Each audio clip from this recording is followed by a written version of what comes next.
They told me pride wore a crown, so I spent years bowing to a king, never realizing pride had adorned me with a ring. Not diamond or gold, this circle of love meant to make me feel whole, but behold, the emptiness that accompanied and the time it stole, as these grains of old wounds became sand inside my shell, hardening around me until protection became my prison.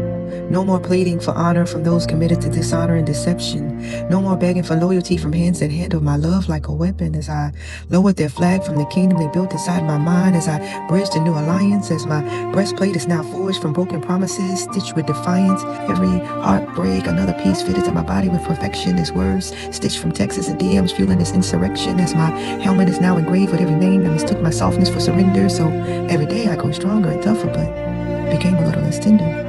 Until the moment I couldn't remember where this armor ended and I began. So again, here I stand, caught between thought and action, this familiar faction that I think about when I lay down to rest. Will I remove the steel from my chest, or continue convincing myself that loneliness is simply another word for peace?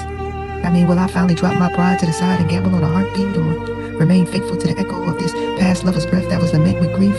So see, I've become fluent in loving the thought of love while speaking curses against it in my daily fight. Holding conversation with my future as I tuck myself in at night, tucked in the sheets woven with excuses that I'm just protecting my peace.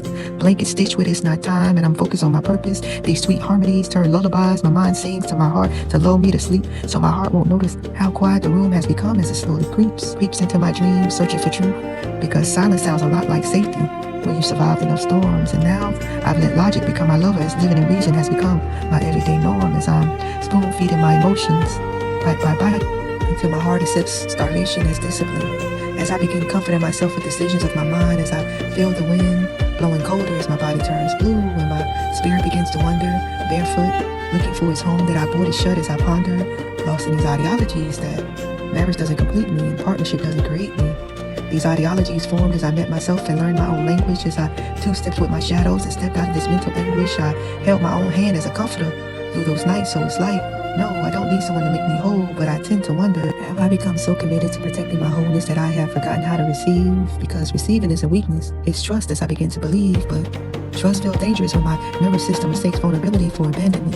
This entanglement that intertwines my fortress with mine, so every new soul that approaches retreats as I wonder why no one comes inside. Because truth is, pride doesn't always wear a crown. Sometimes it wears armor, and after enough years, steel starts to feel like skin, and armor becomes kin as I convince myself this is just me.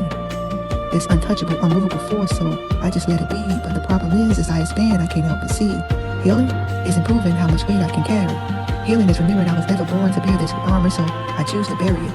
As I begin to remove these layers, I discovered that maybe my first language wasn't defense, and maybe my first heartbeat was an invitation for me to open this fence. As I ask myself, can I recognize love that arrives without coloring it with my own pain? Thinking the greatest act of humility isn't knowing my head, it's opening my heart after the rain.